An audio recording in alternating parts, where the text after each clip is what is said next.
My name's Dave Mellor. I'm Director for Assessment Strategy at AQA. I've been with AQA 15 years. I came on a one-year contract and never looked back really, I suppose.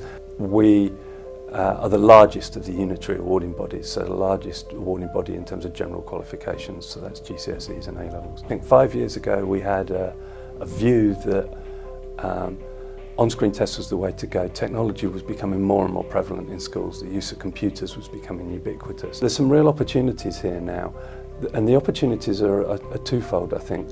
The first is around the non-exam assessment. So all of the new GCSEs and A-levels, where there is non-exam assessment, quite a large amount of it has the requirement for capturing audio or video evidence.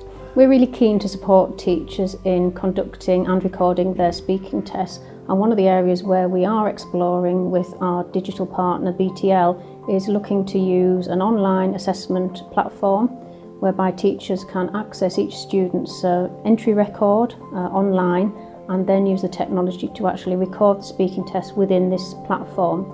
There can be lots of issues with the current method of sending speaking assessments off for marking. For example, sometimes we get poor quality recordings, sometimes we get the wrong file naming, which can make it difficult for examiners to identify which student's test it is.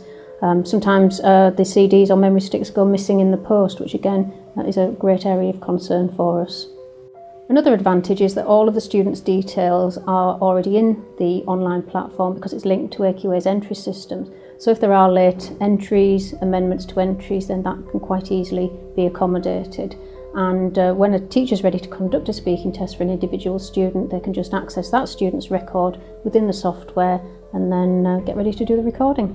AQA has a really pivotal role as a charity in showcasing how an exam board can deliver not just assessment products but a really valuable and empowering assessment service. And that's both in terms of the design of the assessment tasks, in terms of the marking, in terms of the way the evidence is kept and held securely, in terms of the authentication processes to ensure that every student gets the result that they deserve, in terms of the awarding process so that teachers are clear about how the results were derived.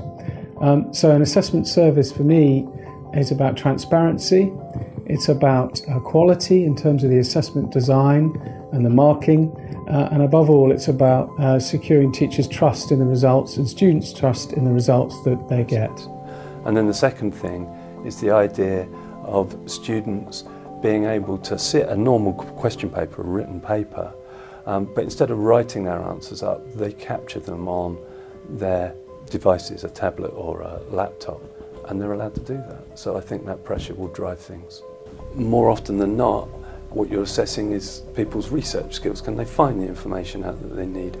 Can they then use that information? Can they apply it to different scenarios rather than just tell me what this is and learn it? I think at some point in the future someone will turn and say, this education system we currently have is no longer fit for purpose. What we're teaching our children to do is no longer the right thing. But that, I think, is 20 years off probably, but it's already happening in places like Denmark. They do some exams where they have internet access.